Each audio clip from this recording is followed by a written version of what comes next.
le professeur, la femme, un ministre, une chèvre, un poisson, le lion, la girafe. Ce sont tous des noms communs. Les premiers désignent des personnes, un professeur, que ce soit un homme ou une femme, la femme, un ministre, et ainsi de suite.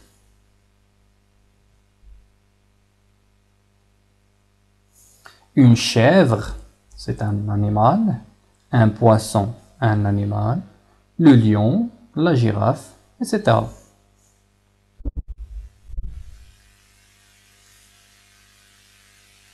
Une table, l'école, la maison, une machine.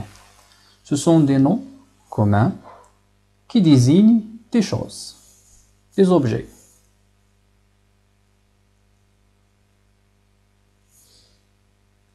Quelle est la relation entre les noms propres et les noms communs? Alors, quelle est la relation entre les noms propres et les noms communs?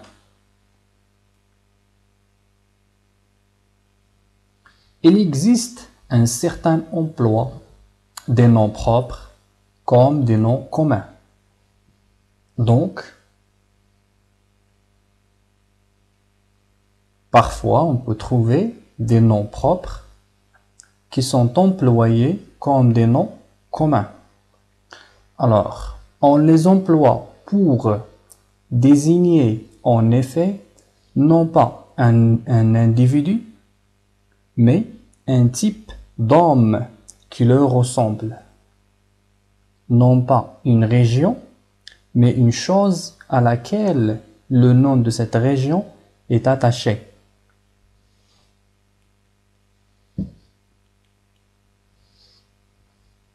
Prenons des exemples. Cet homme est un vrai Tartuffe. Dans cet exemple, on peut constater que le nom propre Tartuffe est employé comme un nom commun pour désigner en effet le caractère d'un homme hypocrite. Vous connaissez l'histoire de Tartuffe, cette pièce théâtrale de Molière.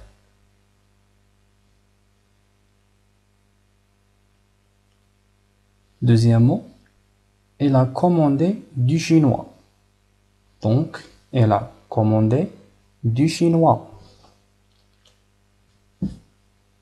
Alors, cet exemple exprime notamment la même idée du précédent, c'est-à-dire le nom propre, la Chine, est utilisé ici pour désigner un repas de la Chine. Donc, on ne parle pas de la région, on parle des mets de la Chine, de ce repas-là. Notez bien, les noms propres qui sont devenus des noms communs, ils s'écrivent avec une minuscule. Donc, même que le nom, la Chine, est un nom propre qui désigne un pays, dans cet exemple, ils prennent une minuscule. Pourquoi? Parce qu'il est utilisé comme un nom commun, puisque le mot la Chine, il ne désigne plus le pays, mais le repas de la Chine.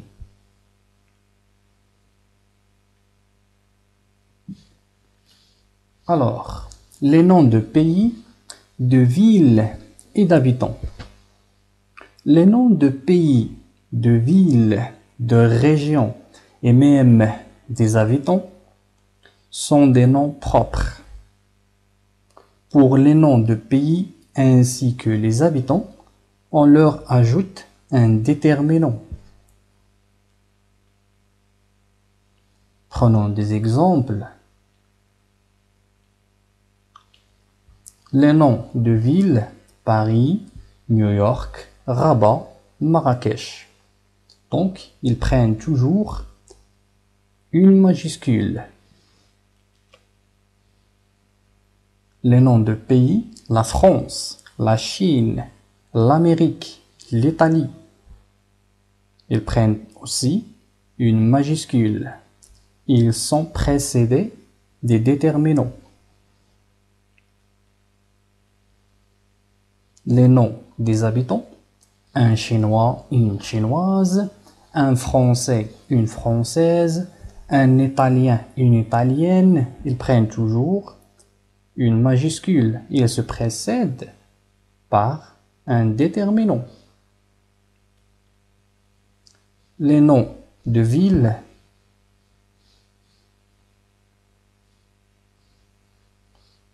là, on parle des gentilités.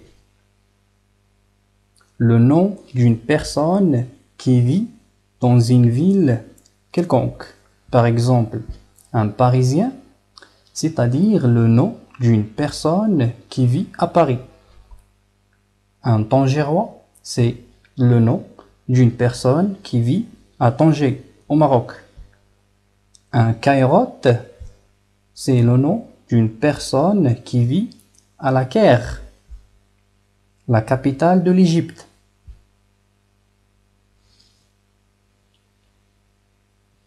Exercice de pratique.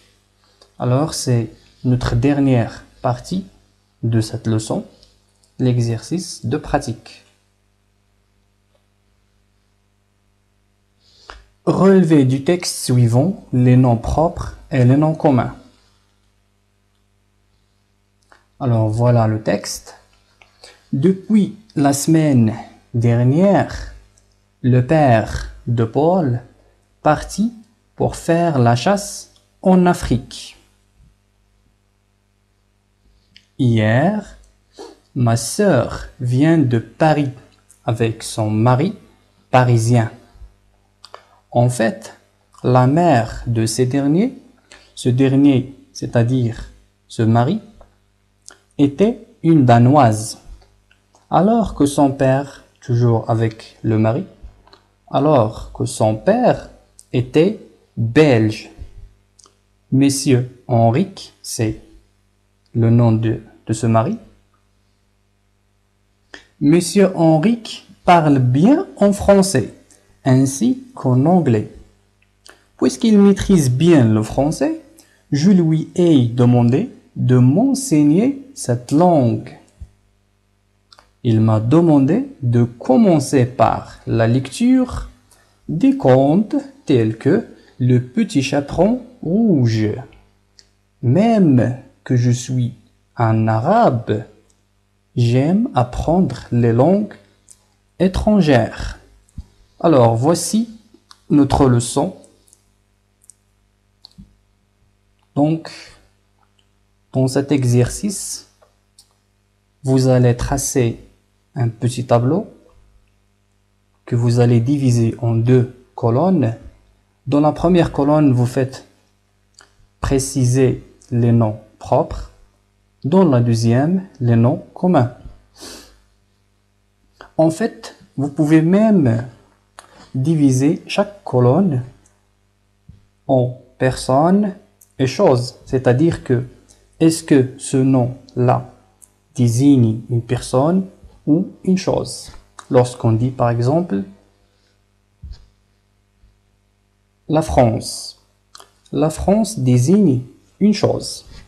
C'est un nom propre.